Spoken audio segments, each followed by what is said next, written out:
Inspiration is like a cat. It comes to you when it feels like it, not when you call it. The best that you can do is to try to give it a welcoming environment to try to encourage it to visit more often. Then you can pet that little kitty cat. Another option is to keep showing up consistently to build familiarity. Maybe you can build trust with this cat and it'll let you pet it more often. Normally I have a rule against forcing creativity because it rarely produces good results in my experience. It's like yelling at that cat trying to convince it to come to you. But when you challenge yourself to produce and release a new song every week, you don't really have the option to wait around for inspiration. I put together a system that lets me write and produce songs without much inspiration. This week's Voidcast seems to indicate that the system works, but it's still no replacement for true inspiration. I made a song this week that felt like a struggle the entire time. Maybe the fact that I named it Hex before writing it cursed it. Or maybe it's because I decided to write it in standard tuning on a 6-string guitar. As a metal guitarist who discovered low tunings almost immediately, I had never written a song in standard tuning before. I was always at least a step below that. E standard felt weird AF as fuck. Another complication with this song was that I tweaked my normal writing system right at the outset, and I think this may have had a bit of a cascade effect throughout the production process. You see, normally I start writing ideas based on what I call motion, shape, and color. Basically, what this means is rhythm, timbre, and pitch in that order. I like to start with rhythm and timing because that's the most important ingredient in a piece of music. It's like the framework. You can't have notes without timing. Then from there, I like to build a basic shape, which is kind of like a simplified version of the notes that will be laid over the rhythm, but without any actual notes. It's almost like a binary up-down, bright, dark, soft, loud sort of thing. These ideas can be captured in a simple voice memo recording on my phone, and that's where most of my ideas start. Later on, I can figure out specific notes or a particular scale that has the right vibe for the part. For this week's song, I think where I messed up is by skipping motion and shape and going straight to color.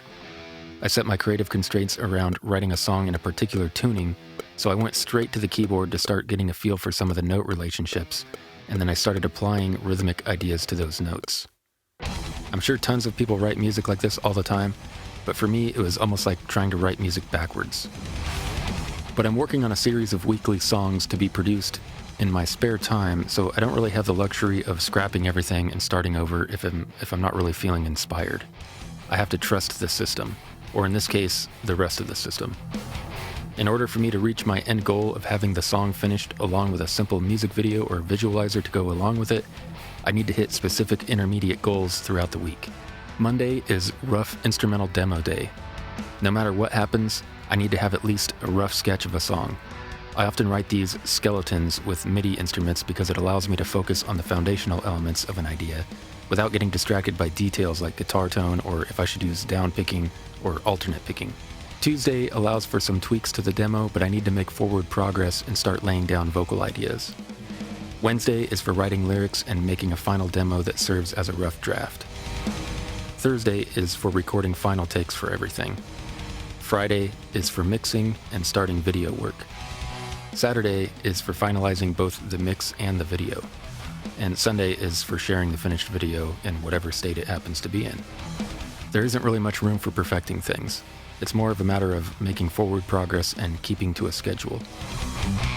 This week I made it to the finish line, but at no point in the process did I feel particularly inspired or even really connected to the song that I was making.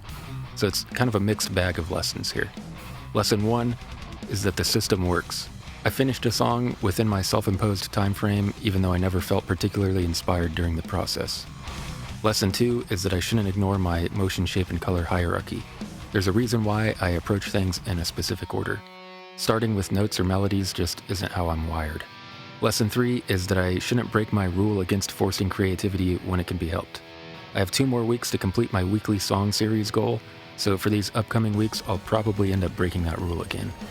But these lessons that I've been learning as a direct result of this process has been huge. Every week seems to teach me something new, and that's the main point of doing this.